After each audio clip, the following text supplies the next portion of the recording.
Qui suis-je? Je suis française, originaire de Dijon et native de Marseille. De Marseille, je garde une véritable passion pour le foot et un soutien indéfectible à l'Olympique de Marseille.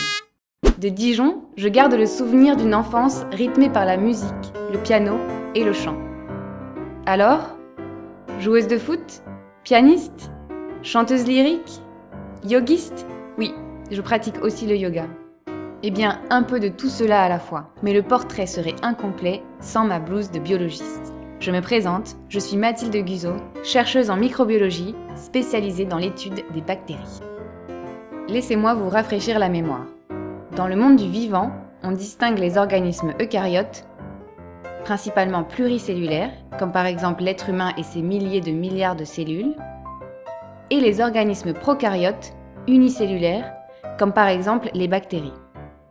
Dans notre corps, les bactéries forment notre microbiote et sont essentielles au bon fonctionnement de notre organisme. Certaines bactéries peuvent être nocives et provoquer des maladies infectieuses. Les antibiotiques font alors partie des armes que l'on peut utiliser pour les éliminer. Les bactéries sont des objets d'étude fascinants pour le biologiste car elles sont de minuscules entités du monde vivant dotées d'une grande capacité d'adaptation. Question biologie, j'ai été à bonne école.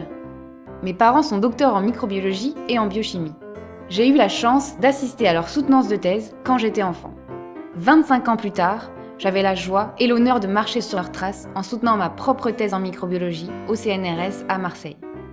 Pour en arriver là, j'ai entrepris des études en chimie, biochimie et biotechnologie à l'Université de Bourgogne puis à l'INSA de Lyon.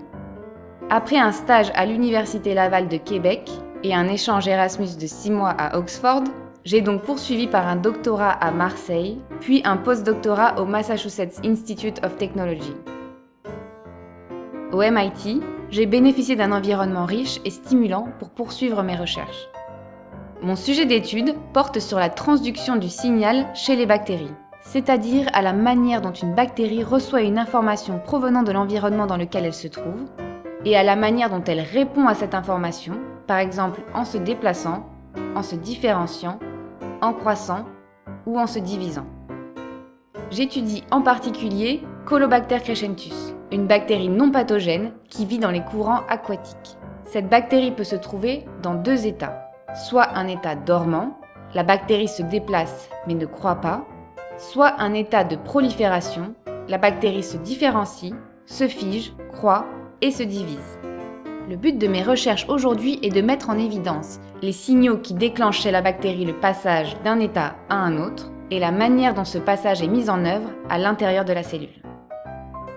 Travailler dans la recherche est pour moi synonyme de liberté.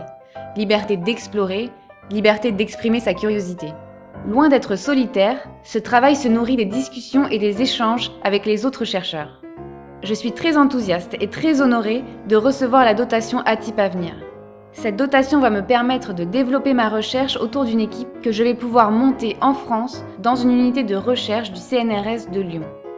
Recevoir cette dotation est également une reconnaissance de mes travaux, une confiance que l'on m'accorde pour poursuivre mes recherches dans cette direction. Étudier la manière dont les bactéries s'adaptent et se développent est un enjeu crucial pour comprendre comment les bactéries pathogènes colonisent le corps humain. J'espère que mes recherches contribueront un jour à faire évoluer les traitements et initier de nouvelles pistes pour lutter contre les maladies infectieuses.